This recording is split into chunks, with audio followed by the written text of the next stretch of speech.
Okay, this video is going to be different. It's not really a viewer response. It's kind of an odd way, but one of the channels that I follow, Black Witch Coven, I watched her most recent video about the ritual dagger, the Athame, and using the ritual knives in the practice. And I commented explaining the blade that I have. And she was expressing how she wishes there was a way to actually see it. Well, wish granted. Next is it's gonna be actually when I first got it in hand and actually like officially dedicated and consecrated. As soon as that's over and done with, I'll actually show the way that I actually go about consecrating it, and as soon as I'm done using it, pretty much cleansing it and re-intentioning it again, so that way it's ready to be used next time, and fold it back up and let it just sit there until it has to come out and just something.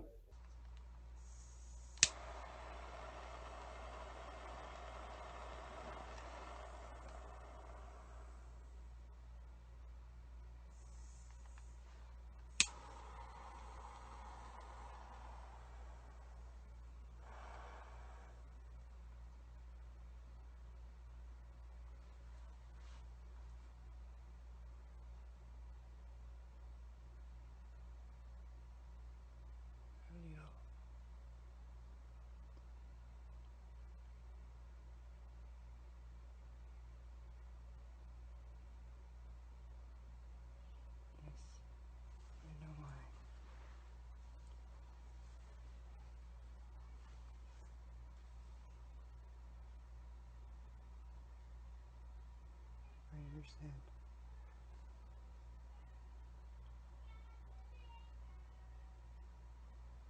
Yes.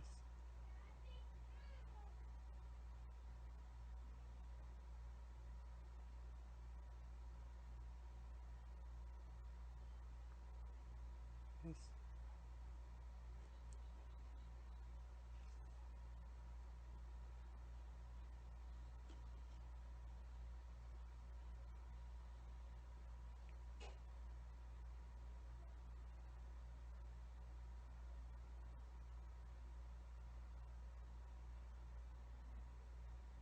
I swear.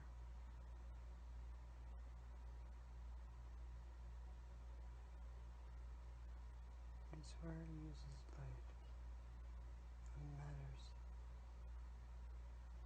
as a last resort, or what must be done. A blade that can be used to cut away in, to put an end, to transform any, and to cut away obstacles and things in the way. This is no toy. This is no joke. This is a responsibility and privilege bestowed on me.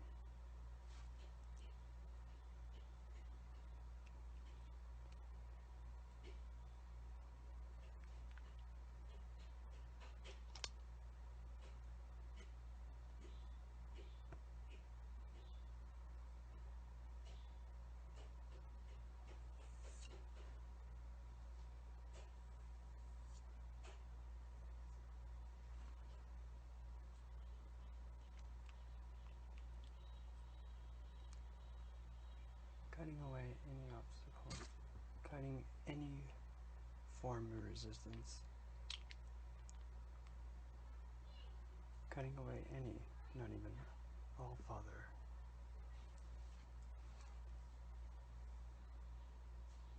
can negate.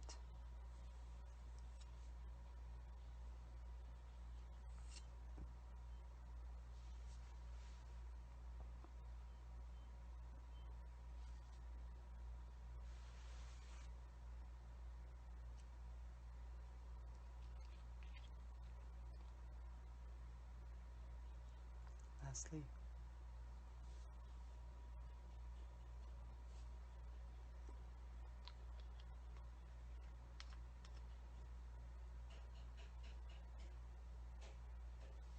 the last door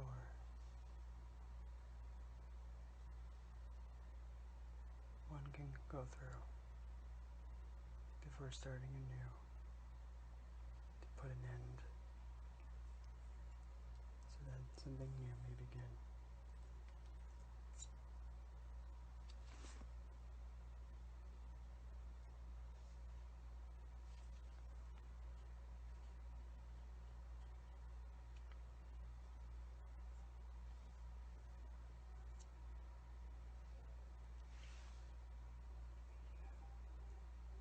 Thank you, Hella.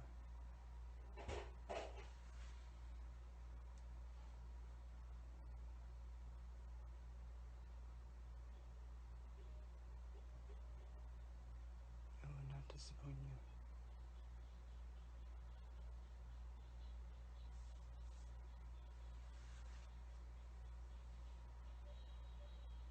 I appreciate you. This was exactly when I got it out of the box from Amazon. Here's another shot of it where you can actually see the fine details of it. And what you just watched, this was afterwards when it was consecrated with hell.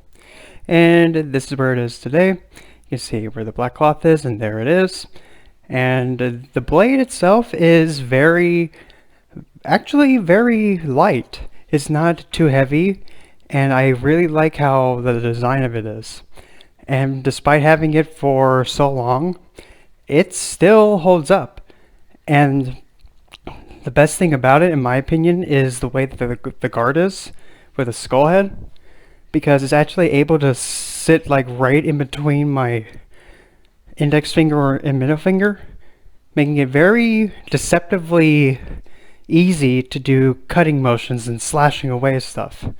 Because primarily I use this blade in removing protections from a source, or if I have to actually have something help kick up the daisies.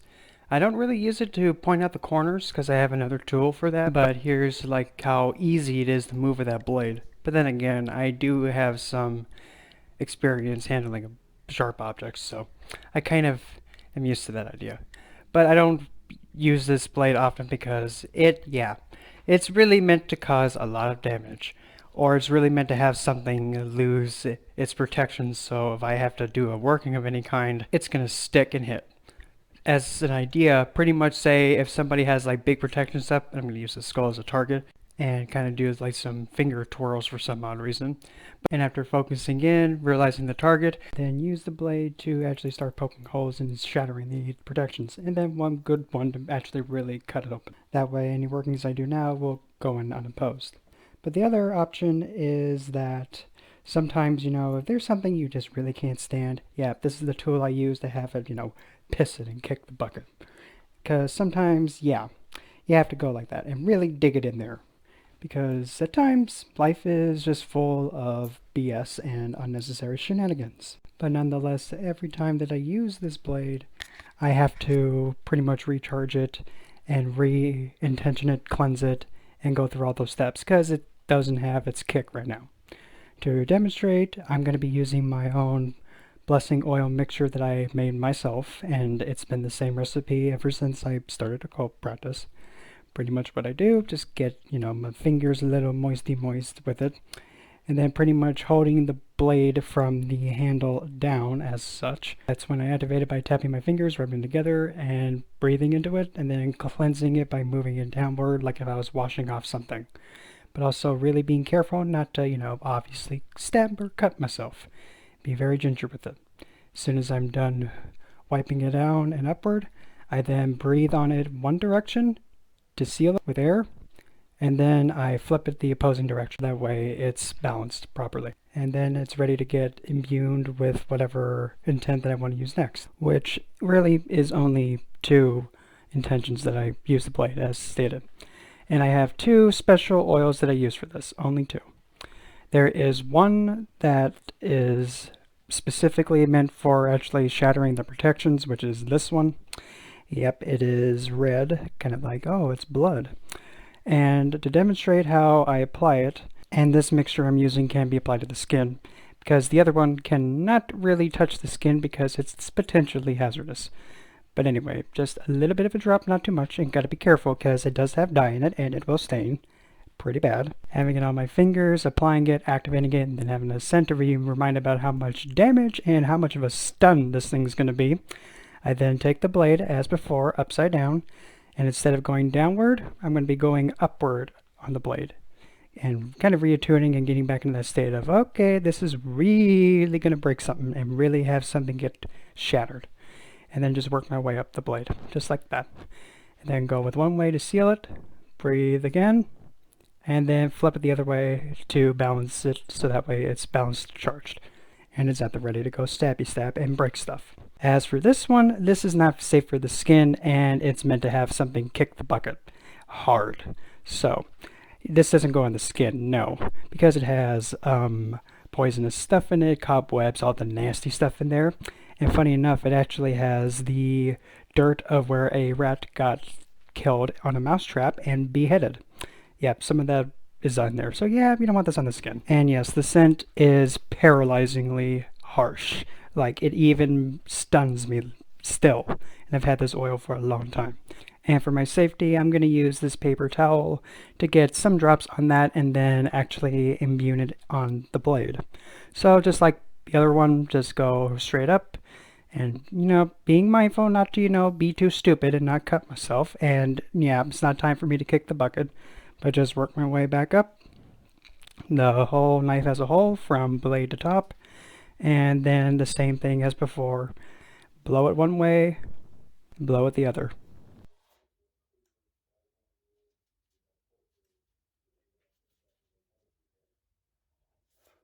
And there we have it. This thing's ready to have something, kick the bucket. And as always, it's not a toy. I've had somebody actually take the blade and hold it and think it's a toy and start swinging it around like a doofus.